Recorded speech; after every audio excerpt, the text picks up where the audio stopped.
నమస్తే, welcome back to our channel మన ఇంటి రుచులు. నేను మీ రోజా. ఈరోజు మనం ఇంట్లోనే ఎంతో ఈజీగా టేస్టీగా హోటల్ స్టైల్లో ఎలాంటి టేస్టింగ్ సాల్ట్ లాంటివి వాడకుండా సాంబార్ ఎలా ప్రిపేర్ చేసుకోవాలో చూద్దాం. దీనికి ముందుగా 1 కప్పు కందిపప్పు, అరకప్పు పచ్చిశనగపప్పు తీసి శుభ్రం చేసుకొని నానబెట్టుకోవాలి. ఇలా బాగా నానిన పప్పుని ఒక గిన్నెలో వేసి 4-5 గ్లాసులు వాటర్ పోసుకొని ఉడికించుకోవాలి. మీ దగ్గర కుక్కర్ ఉంటే కుక్కర్ కూడా పెట్టుకోవచ్చు. నా దగ్గర చిన్న కుక్కర్ లేదు, అందుకే నేను ఇలా గిన్నెతో పెట్టుకున్నాను.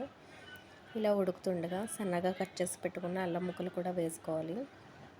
అల్లం ఎప్పుడూ కూడా పప్పు ఉడుకుతున్నప్పుడు మాత్రమే వేసుకోవాలి.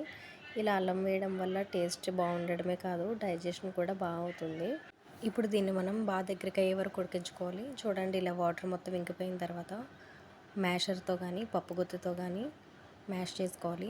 లేదు మీకు బాగా స్మూత్గా కావాలంటే మిక్సీలో కూడా పట్టుకోవచ్చు. తర్వాత ఇలా సన్నగా కట్ చేసి పెట్టుకున్న టొమాటో ముక్కలు, పచ్చిమిరపకాయలు వేసుకోవాలి.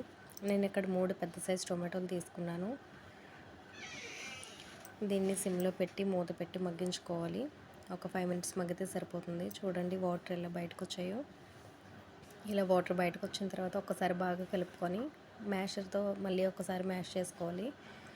బాగా గట్టిగా మ్యాష్ చేయక్కర్లేదు, కొంచెం లైట్గా మ్యాష్ చేస్తే సరిపోతుంది. టొమాటోలో ఉన్న పల్ప్ బయటకు వస్తే సరిపోతుంది, దానివల్ల టేస్ట్ ఇంకా బాగుంటుంది.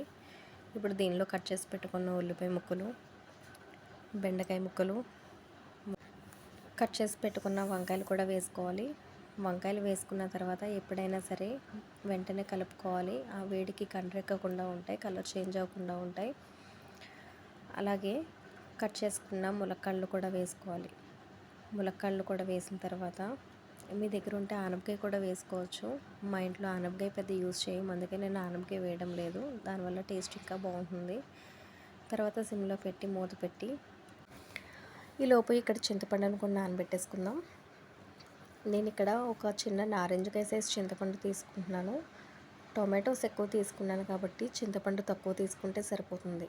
పులుసుకి చింతపండు ఎక్కువ ఉండాలి, సాంబార్ లాంటి వాటికి చింతపండు పులుపు తక్కువ ఉండాలి, టొమాటో పులుపు ఎక్కువ ఉండాలి. అప్పుడే టేస్ట్ అనేది బాగుంటుంది. చింతపండు నానిపోయింది. మనం ఇలా విడివిడిగా సపరేట్ చేసి నానబెట్టుకోవడం వల్ల చింతపండు త్వరగా నానుతుంది. నాకు అక్కడ అవి కూరగాయలు మగ్గేలోపు చింతపండు నానిపోయింది. ఇప్పుడు దీనిలో చింతపండు రసం వేసుకోవాలి. నేను ఇలా 2 టైమ్స్ రసం తీసి వేసుకున్నాను. రసం వేసిన తర్వాత ఒక్కసారి గరిటెతో బాగా కలుపుకోవాలి.